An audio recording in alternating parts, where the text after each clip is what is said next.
Thank you for joining us. Today we have an update on the Bearspaw South Feeder Main repair and impacts to citywide water service. We'll be hearing from Director of Capital Priorities and Investment, Francois Bouchard, Manager of Drinking Water Distribution, Chris Houston, and Calgary Fire Department Chief, Steve Dongworth. We'll hear the remarks and then there will be an opportunity to ask questions after. I'll now turn it over to Director Bouchard. Thank you, Jamie, and good afternoon. Today, I'm joined with Chris Houston, Manager of Drinking Water Distribution, and Fire Chief Steve Dongworth.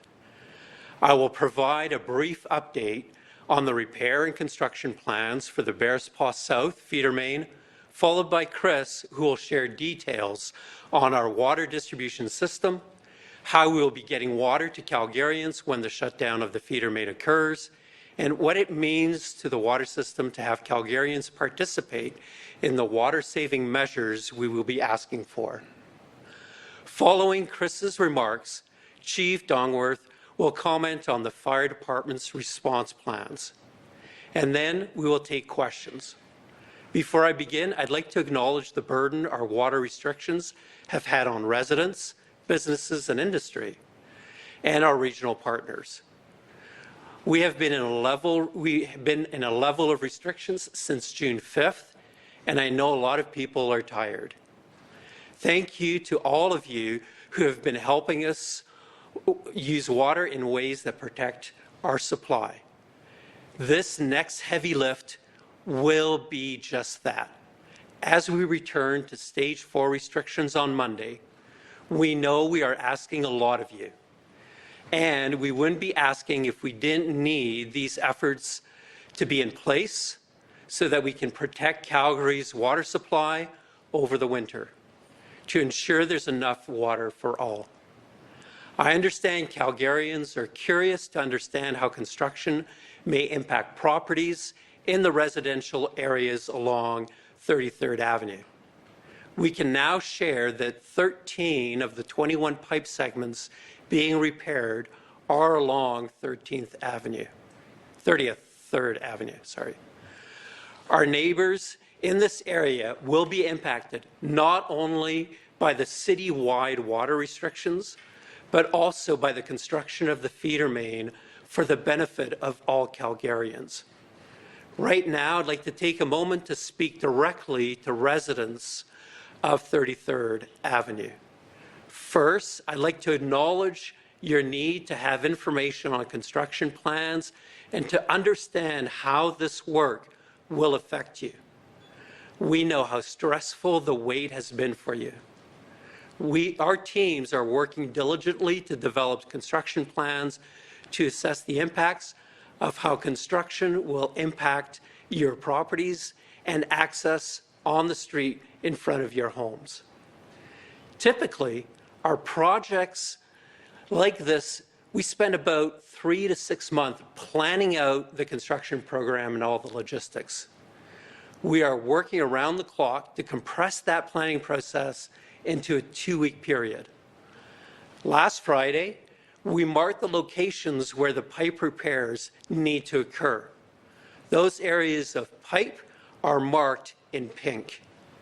Yesterday, our team started reaching out to some of the most affected property owners to schedule appointments so we can talk about impacts of how construction will affect their landscaping and your driveways so we can start building plans of how we will reinstate it once construction is complete. Today, we're again on site exploring exactly where construction needs to occur and where fencing is needed to keep Calgarians safe and to provide a safe working space for us to work. As soon as we've confirmed up the final construction plans, we will be reaching out to you. Second, I want to say thank you to the residents of 33rd Avenue who have been very responsive to our request to share your personal contact information with the project team. By sharing your information, you've helped us build an open line of communication so that we can get in touch with you to share updates as soon as they're available. Our team appreciated the opportunity to contact and connect with many of you personally to hear your interests and your concerns around construction and understand any special requirements that some of you have. Please rest assured that we're working diligently on responses to the questions you've asked and the perspectives that you've brought forward to our team, and where possible, building plans for the special requirements you have. Third, I'd like to share where we are at with the construction program. As you have seen, late last week, we identified all the pipe repair locations in pink, and many of you would have seen those markings on your streets. We also started to have conversation with many residents in the area to help explain what all the road markings mean. We've done utility locates to identify where all other utilities are on the street. That's why you're seeing blue, green, yellow, and orange, and different markings on the roadway. These markings will help us identify and protect utilities during the construction program. As part of our preparation to begin repairs on the Bearspaw South feeder main, crews will be sawing into sections of pavement on 33rd Avenue. This stage is planned to begin today. This process is the first step in removing sections of the pavement as part of the excavation process, which exposes the feeder main. The next step, which involves crews removing sections of the road, is planned to start next week on Monday, August 26th. More details on construction staging and timelines will be shared as the plans are finalized. Next, we're working on where the construction fencing needs to be located to keep the public and crews and contractors safely apart during construction. And we're working on a plan on how to move residents on the south side of their homes, understanding that they don't have a laneway behind them. And we are actively working on that plan, and we'll communicate that plan as soon as it's ready. We're also working on a plan for where the road closures and detours will need to be to provide space for all the equipment we need to move in and out of the site to allow this construction to be completed. We plan to share this as soon as it's available. At the same time, we're building plans for waste and recycling services for affected residents, emergency service response plans, contingency plans should there be any unplanned water service disruptions, and ways that we can support some of the residents that have special requirements during construction. We are planning a construction pop-up session for directly impacted residents in the area this week, and we will share those details with those impacted homeowners by once it's confirmed. I'd like now to address businesses who are also impacted by the construction of the feeder main for the benefit of all Calgarians, and that is 16th Avenue in the Montgomery Business Improvement Area. At the same time, we're working on plans for the 33rd Avenue. We're working on plans for your areas. We know many of you already went through this disruption earlier in the summer, and fortunately, we built a contact list with many of the affected businesses in the last construction program. By previously sharing your information with us, you will help us communicate directly with you as we develop the construction plan. We're working on the construction timeline, which will we share later this week. What we can share with you today is from our preliminary assessment. We do not anticipating needing to close any driveways or businesses. There will always be access in some form to ensure that customers can access your businesses. We are also applying lessons learned from the last round of construction, including looking for better ways to support the detours on Bowness Road, including wayfinding signage. We will do our best to minimize our footprint and maintain access to all businesses. As we finalize construction plans with our contractor, more details on the construction schedule and sequencing, and exact locations, exact detours, and more will be shared later this week. Last week, it was mentioned that there would be no water restriction impacts to Calgarians during the pipe repairs that will take place on Parkdale Boulevard Northwest, between 26th and 27th Street Northwest, and near Broadview Road and Crowchild in October, November. I'd like to clarify that at this time, it's too early to commit to this guarantee. Our teams are working diligently to develop repair plans, and that will minimize disruptions to Calgarians for this next phase of the pipe repairs. What we know is that this next phase of work will not require shutdown of the feeder main. As soon as our teams have repair plans finalized for this phase of work, we will provide these details.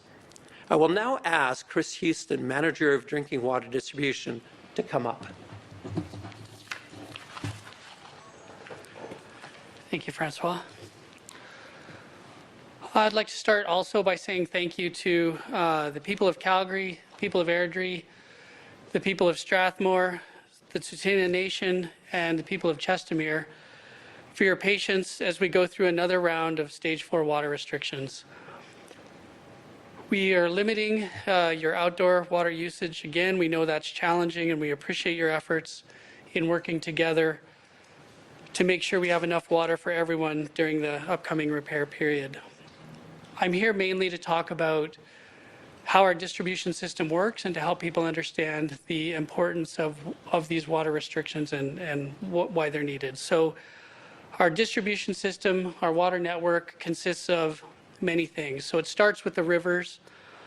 We have two river sources. We have the Bow River, we have the Elbow River, and they meet our drinking water needs.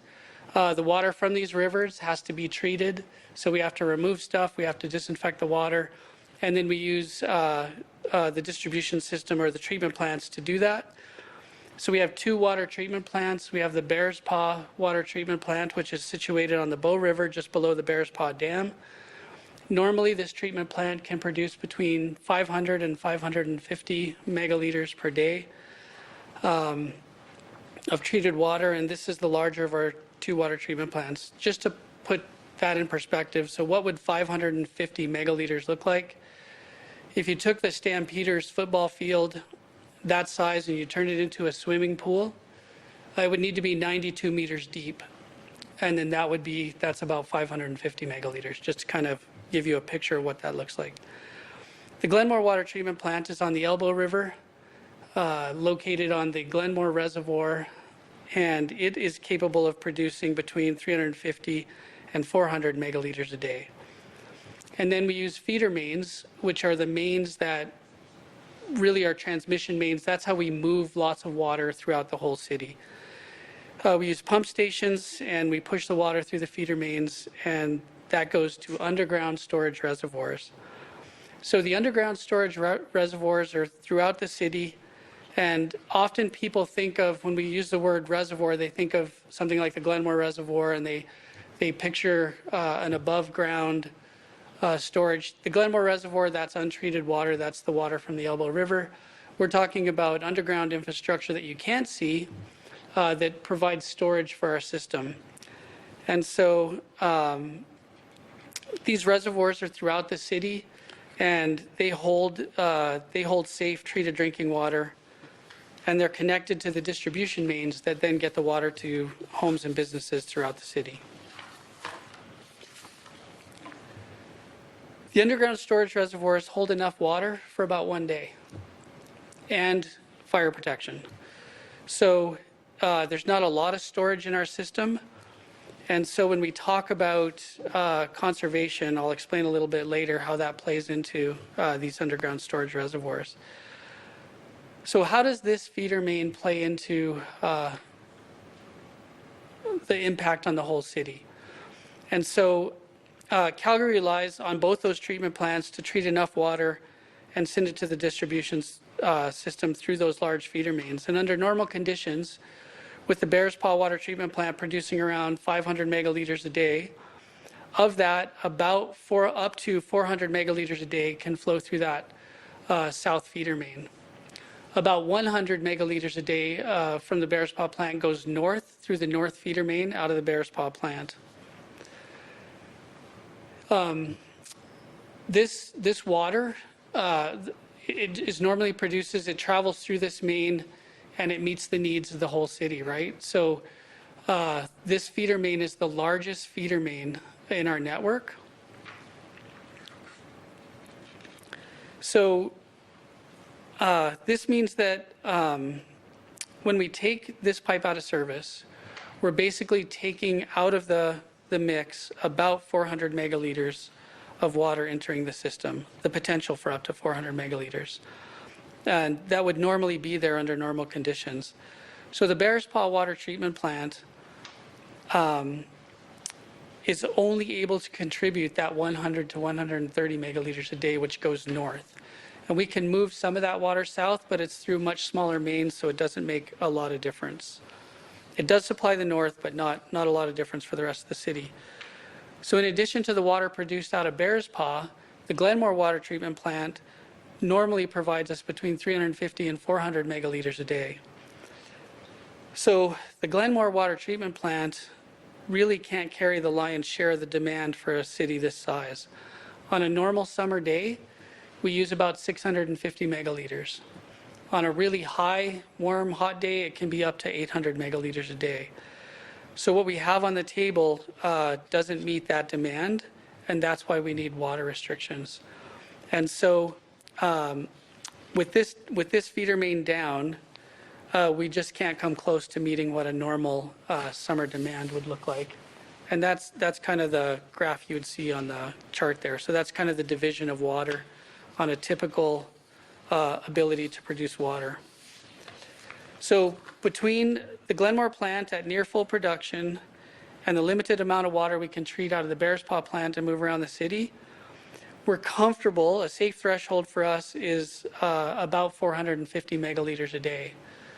And so we need that water.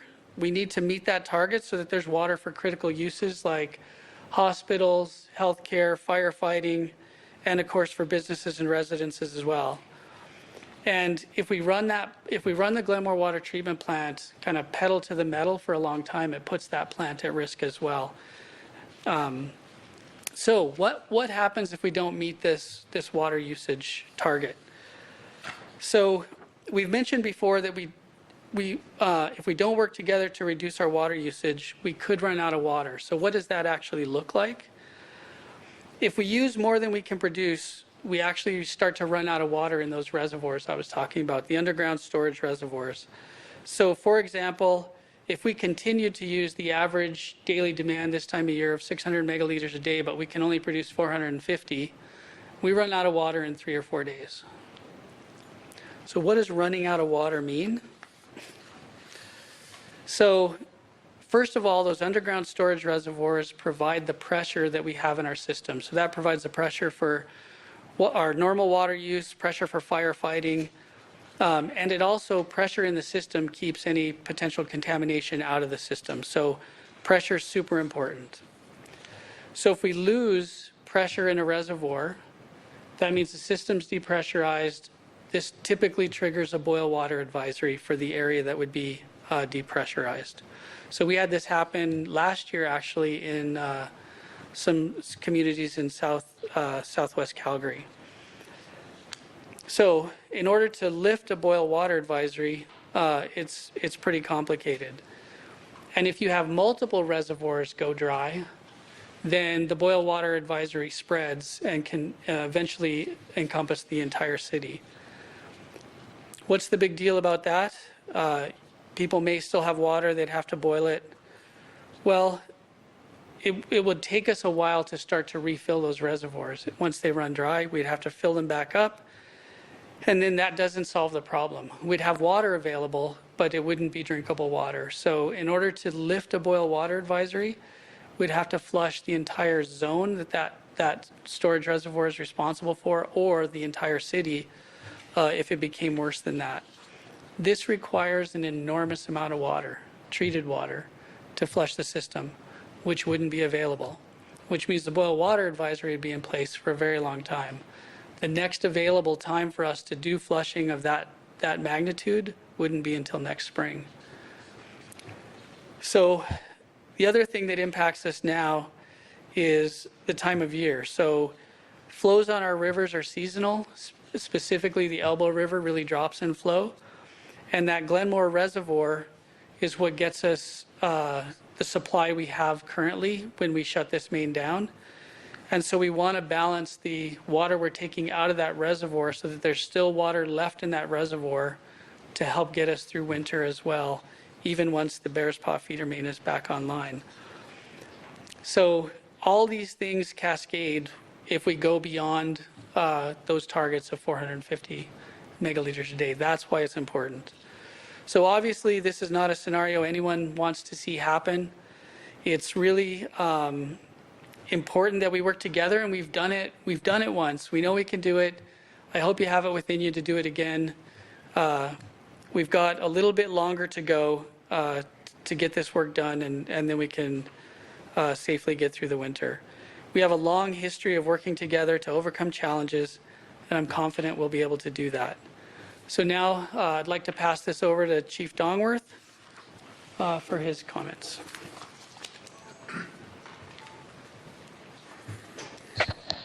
Thank you very much, Chris, and good afternoon.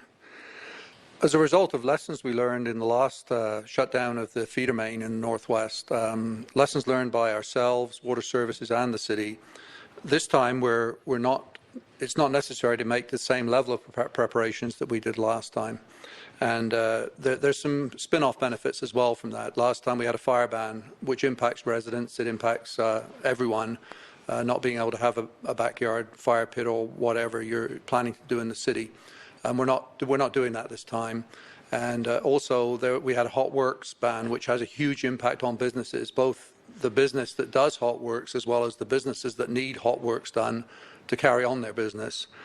And because we're assured by our friends at Water Services that we will have the pressure, the flow, and the volume of water that we need for firefighting from the fire hydrants, we've decided to ramp back a little bit from the last experience. Of course, we'll monitor that continually during the repairs to make sure there are no changes to that.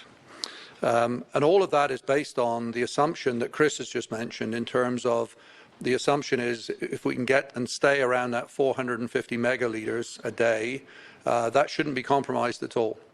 And there should be no impact on our ability to fight fires. We know it's difficult for Calgarians. It's difficult for all of us. This isn't something anyone particularly wants to be the case or anyone enjoys particularly. So going back to that advice around laundry, around showering, around all those things where we use water, it's really going to be very important during these repairs. And we're helping out as well. There's some things we're going to stop doing at the fire department as a result of the level 4. We won't be washing our trucks unless there's a need to wash headlights or whatever for safety reasons. There's some of our training we won't do that uses large volumes of water. So we'll be doing our part to help, and we are truly in all of this together. But I can't stress enough how we need Calgarians to do everything they can during this period, again, starting August 26th, to conserve water and to make sure we get through this. Chris has talked about some other potential impacts with flushing the system, which none of us would want either in terms of ongoing inconvenience to people who use the water system or depend on the water system. Excuse me. I guess the last part of my message would be, just as we did last time, we would ask Calgarians to do everything they can to prevent fires during this time. That's another way we can reduce water use. We won't have to use as much water as in the fire department if we don't have as many fires. So if you're outside, it's pretty dry out there right now. We had a pretty serious grass fire yesterday, driven by the wind.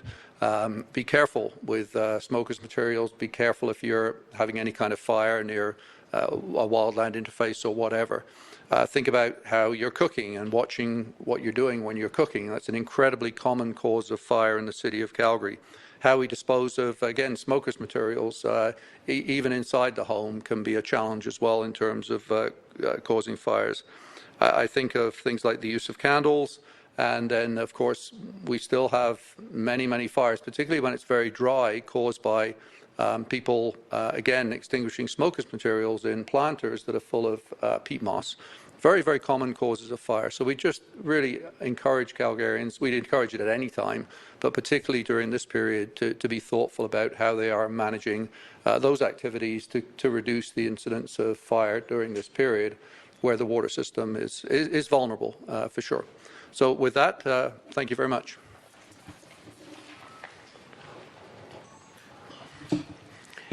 Thank you, Manager Houston and Fire Chief Dongworth. In closing, I would like to thank residents, businesses, and our regional partners for your patience and understanding as we work to complete these needed repairs to the water feeder main. Our next media availability will be Thursday, August 22nd. As always, if there's a reason to let you know about urgent information before Thursday, we will. Thank you. And at this point, I'll invite Jamie to moderate the questions. Any questions? Yes, Scott Strasser from Post Media Calgary. First question, maybe this is better suited to a councillor or a mayor, but I will ask a city official. The Canadian Federation of Independent Businesses sent a letter to the mayor and council today asking if it would be possible for that business grant, the Main Streets Business Grant Program, or Loop and Bridgeland, businesses can apply for. It's a $5,000 grant to mitigate construction impacts in those two neighborhoods. Could the city extend this program citywide so that businesses that have been impacted by the water main crisis could also apply for that $5,000 grant? So thank you for the question. And the question is, could we use the same mechanism where we have grants that were provided to two of the Main Street programs to provide support for the businesses that are going to be impacted by this planned repair? And it was mentioned that this might be better asked of council, and it is a council decision. So it is something that we would have to take to council and get their direction in terms of using a mechanism like that. We are looking at a myriad of different ways to support businesses as well as the residents and the communities as a whole during these planned repairs.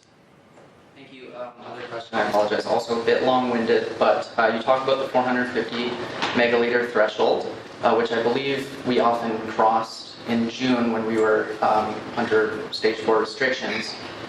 Considering the messaging earlier that there's not going to be, pools closing, businesses won't be impacted as much, businesses won't be closing, how do we stay under that threshold? So thank you again for the question. And the question was, given the fact that we have a threshold of 450 million liters per day consumption, how do we achieve that when we're keeping certain businesses open like pools? And I want to highlight the fact that by planning this event, as opposed to this being an emergency event, we're able to work with businesses to develop mitigation plans. So using pools as an example, the pools have been working with the time that we have right now to ensure that they do fill their pools up as much as possible, and that they look at their programming to see how they can maintain their water levels. But if we see a deterioration of the storage that we have in treated reservoirs, and we find that we need to do something different, we will, and we're prepared to have that conversation. And we've started that conversation with those businesses. Darren Krause, Livewire Calgary. These are more technical questions with regards to some of the repairs. We're looking at 24 repairs that we've either done or are coming up. Do we know how long these are going to last? So we do know that these are repairs. This is not putting a brand new pipe in, but these are repairs that will allow us to continue providing service to Calgarians over the medium term, that ensures that all of the other work that we already had planned and we're now looking at doing will be completed. So we've talked about medium-term rehabilitation work Those repairs are meant to take us past that and well beyond that. We've talked about the construction of redundancy within our system that was already planned, and what we're doing is simply accelerating those plans now to ensure that that the feeder main becomes less critical and we're less dependent on that one feeder main. So just to clarify, we don't know the exact time that these repairs will last. Like, is there a 3-year, 5-year window that we're expecting them to last? That's a good question, and at this point in time, you'd be looking at a decade of use out of a repair like this. But we would obviously have to continue monitoring to ensure that those repairs are holding. A quick follow-up. Okay, so now the follow-up. So do we know, or have we been able to ascertain how these patches impact the integrity on either side of the repair?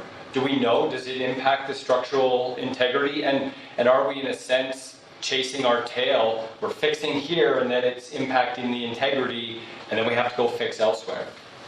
So the question is, as we do repairs, are we making the pipes around the repair worse? And that comes down to the technique that we're using to make the repairs and ensuring that we're taking care of the remaining sections of pipe, that we're not damaging them during those repairs. And when we actually expose the pipes, we do an inspection to see whether or not that repair should actually extend further if necessary. But otherwise, the answer is no. What we're doing is using methods that ensure that we're not doing further damage to the adjacent pipe sections. Other questions? Yeah, what's your message to landscapers who say this latest round will cripple them? So we know that many businesses, including the landscape industry, is being impacted by this need to enter water restrictions once again. And by providing time to develop mitigation measures, allowing those businesses to plan for the shutdown is part of the solution. The other part of the solution is looking at what we did during the initial repairs, like providing non-potable filling stations and actually expanding those filling stations. One of the things that we heard from the landscape industry is simply the wait times at those filling stations. So by adding more filling stations at those locations, we're able to accommodate the need and reduce those wait times. So we're working with those industries to find solutions. Other questions? Just one about window washing and pressure washing on buildings. Stage 4, at least for residences, it's not allowed to use your hoses or your sprinkler systems, etc. Can you clarify, like, window washing companies are still allowed to operate? What restrictions do they face? So thank you for the question, and we might have to get back to you because I don't remember the specifics in terms of companies, but exterior use of water is part of restriction levels 4. Okay, but can window washing, do you know if they can still operate? So in terms of those businesses, I would need to get back to you. So the question was whether or not businesses that provide window washing services can continue to operate. And I don't have that information off the top of my head, and I would have to get back to you. We'll go here. Yeah, just a quick one. I think you mentioned just before we started going to the questioning. So right now we're in the repair part here to fix the feeder main itself. Just curious when some of these other plans that are coming up, because it sounds like now it looks like we have to expedite the rest of. Perhaps you had like a schedule of like maintenance for these pipes, but we now know that we have to kind of expedite that process because of what we might have underground. When are we proactively looking at fixing the pipe? So like you said, we're not as reliant on that main feeder. Right. So if I understand your question correctly, are we proactively investing in other infrastructure to ensure that we've got more redundancy and we're less vulnerable to a failure of this specific feeder main? We had already started on the design for the North Calgary feeder main. That will continue, and we will accelerate that work. And we have advanced the work to build the South Calgary feeder main, which will provide additional redundancy, as well as the ability for the city to continue to grow. So those are plans that are already underway, and we're working actively on them now. Other questions? Okay.